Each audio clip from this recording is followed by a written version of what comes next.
Hello namaste welcome back to my YouTube channel వెసీ paradise. I am Gajwalli Sai Sahiti. ఈరోజు special khoa bread toast. ఎప్పుడైనా మనకి sweet cravings వచ్చినప్పుడు ఇన్స్టాంట్గా మన క్రేవింగ్స్ని సాటిస్ఫై చేసే రెసిపీ ఇది. మరి ఇంకెందుకు late, let's begin the recipe process. First stove మీద ఒక తవా పెట్టుకొని హీట్ అవ్వనివ్వాలి. అది హీట్ అయ్యేలోపు ఒక బ్రెడ్ స్లైస్ తీసుకొని రూమ్ టెంపరేచర్లో ఉన్న సాల్టెడ్ బటర్ని అప్లై చేసుకోవాలి. ఇన్ కేస్ మీకు బటర్ అవైలబుల్లో లేకపోతే నెయ్యి అప్లై చేసుకొని పైనుంచి కొంచెం సాల్ట్ని స్ప్రింకిల్ చేసుకోండి. ఈ మైల్డ్ సాల్ట్ బ్రెడ్ టోస్ట్ టేస్ట్ని నెక్స్ట్ లెవెల్కి తీసుకువెళ్తుంది. ఇక్కడ నేనైతే వీట్ బ్రెడ్ని యూస్ చేశాను. వన్స్ బటర్ అప్లై చేసుకున్న వెంటనే ఆ సైడ్ తవా మీద ఉండేలాగా ప్లేస్ చేసుకోవాలి. ఇప్పుడు ఇంకొక వైపు కూడా బటర్ని అప్లై చేసుకోవాలి.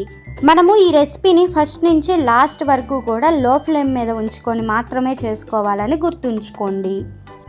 బటర్ అప్లై చేసుకోవటం కంప్లీట్ అయిన తర్వాత 10 సెకండ్స్ ఆగి ఫ్లిప్ చేసాము అంటే ఈ విధంగా లైట్గా టోస్ట్ అయ్యి ఉంటుంది.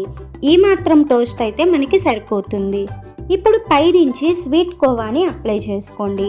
మీకున్న స్వీట్ టాలరెన్స్ని బట్టి మీకు కావాల్సినంత కోవాని అప్లై చేసుకోవచ్చు. అయితే కోవాని నార్మల్గా అప్లై చేయకుండా కొంచెం ప్రెస్ చేస్తూ అప్లై చేయండి, అప్పుడే స్టిక్ అవుతుంది.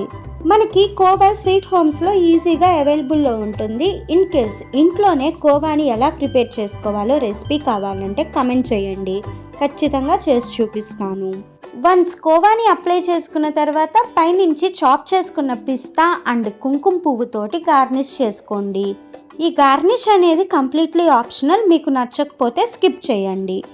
గార్నిష్ చేసుకున్న 15 సెకండ్స్కి స్టవ్ ఆఫ్ చేసుకున్నాము అంటే మనకి కావాల్సిన కోవా బ్రెడ్ టోస్ట్ రెడీ అయిపోయినట్లే. Back side dark golden brown colour వచ్చింది అంటేనే టోస్ట్ క్రిస్పీగా ఉంటుందని గుర్తుంచుకోండి. రెసిపీ నచ్చింది కదా, అయితే ఇంకెందుకు లేట్, వెంటనే ట్రై చేసి చూడండి. Stay tuned for more interesting recipes. Please do watch, like, share, comment and subscribe to my YouTube channel. Thank you for watching. Bye bye.